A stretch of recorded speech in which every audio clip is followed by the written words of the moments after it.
much. I'll hopefully allow you to catch up some time. I could present the projects that I run at farmsubsidy.org and fishsubsidy.org, which are basically about finding out where European fish and farm subsidies go, but I don't want to do that because you can look on our websites and find out about them yourselves. I might say a couple of things that are new that you won't see necessarily, or you might not be familiar with if you've heard me talk about this before. What I do want to talk about is this. Well, this is the DEFRA website, which is a government department in the UK, that as a result of our campaign for access to information on farm subsidy payments up until this week was publishing in a rudimentary form, which we thought was unsatisfying, but it was better than what was before, data on who got what from the Common Agricultural Policy. So this is around about 4 billion euros a year in the UK, and then across the EU about 55 billion euros a year. But the publication of this data on this site has been suspended because the European Court of Justice ruled last week that publishing this kind of data on end beneficiaries of EU funds was a violation of rights to privacy of the recipients. Whether they are natural persons like you or I who receive the money, they're basically farmers, people running farm businesses who receive farm subsidies. The data has been taken down. We've got it all because we've scraped it all already, and it's still on our website, farmsubsidy.org. I don't know if anyone's going to sue us because it's still there. It's not very large.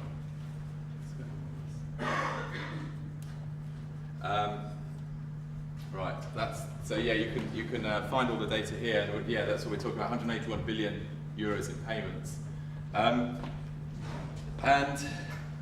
we're in a bit of a pickle, I suppose, because we've got this Court of Justice ruling that says, and it's non-appealable because you can't go beyond the European Court of Justice, that is the law, that publishing this information is a violation of individuals' rights.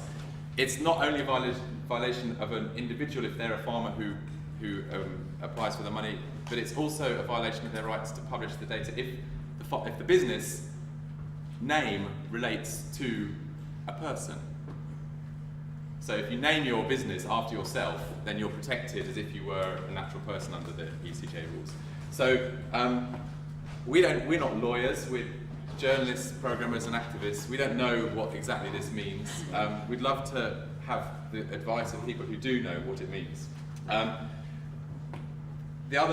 So this is the other example of transparency going backwards is in our other project with fishsubsidy.org, which allows you to find out where the fish subsidies go, and we present the data that we obtain in really nice ways, like this map, where you can zoom in right down to individual vessels.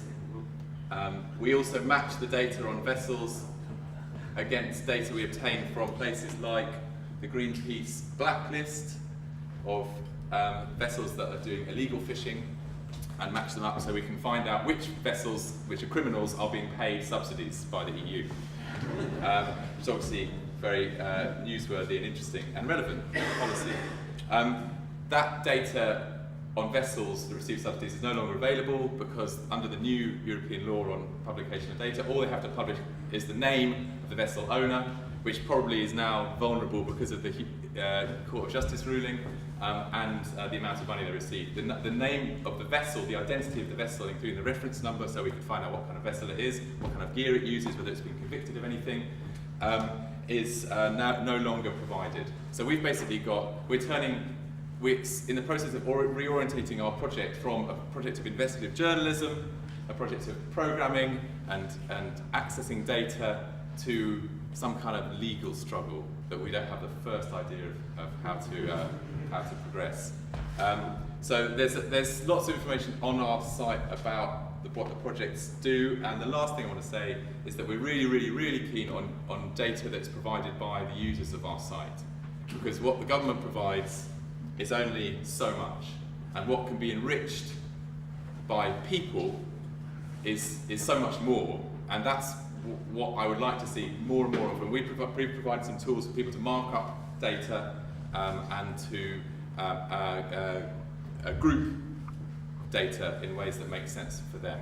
And we'd also like to do a project on illegal fishing reporting using Ushahidi. So if anyone wants to work with us on that, or particularly pay us to do it, then thanks very much.